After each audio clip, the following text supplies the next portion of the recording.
ยิ่งใหญ่อลังการที่สุดพี่น้องในเท่าที่มีมาเนาะนี่เป็นกองงานศิลปะกองทัพมาจากเวียดนามพี่น้องที่เพิ่นมาร่วมแสดงในสปปลาวพี่น้องอยู่สนามกีฬาแห่งชาติหลัก16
บรรยากาศงดงามที่สุดเลยพี่น้องเอ้ยปุ้ยเบิ่งไปก็จะน่าขนลุกพี่น้องเอ้ย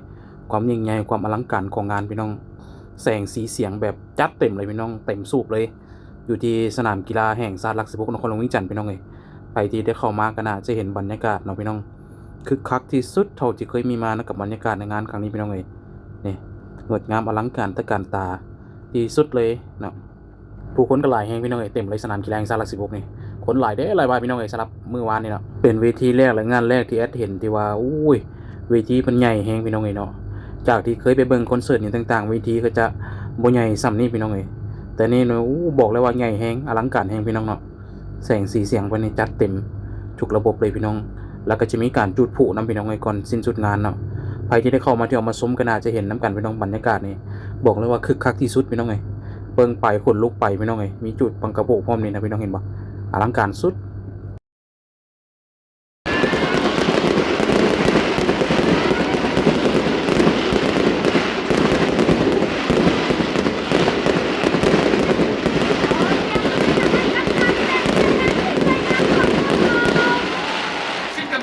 Đầu tiên chào mừng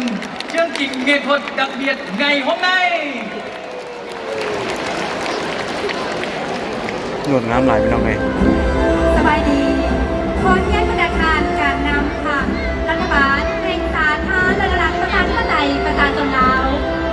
เชิญประธานการนำค่ะและรัฐบาลแห่งสาธารณรัฐสังคมนิยมเวียดนาม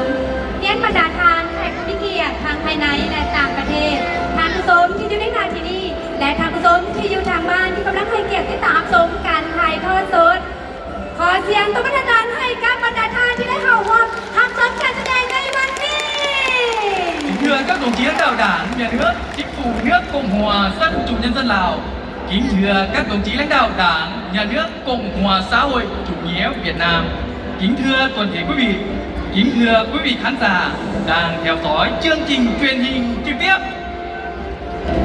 ประธานที่เคารพในประวัติศาสตร์ของสองชาติลาวเวียดนามนอกจากสายพ่อพันธุ์ที่ได้รับการเพิ่มพูนคุณสร้างด้วยการเวลาแล้วยังรวมถึงเลือดเนื้ออุดมการณ์และศรัทธาที่แห่งกล้ามิตรภาพอันยิ่งใหญ่และความสามัคคีแบบพิเศษลาวและเวียดนามแม่นสายพ่อพันธุ์มิตรภาพอันดูดดื่มหาสิ่งเปรียบปานบ่ได้คือดังสหายทองลุ้นศรีสุริเลขาธิการใหญ่คณะบริหารงานศูนย์กลางพรรคประชาชนปฏิบัติลาวประธานประเทศแห่งสาธารณรัฐประชาธิปไตยประชาชนลาวได้ยืนยันถึงสัญลักษณ์อันเป็นอมตะแห่งน้ำใจทั้ง4คือน้ำใจสหายความอุดมการณ์น้ำใจ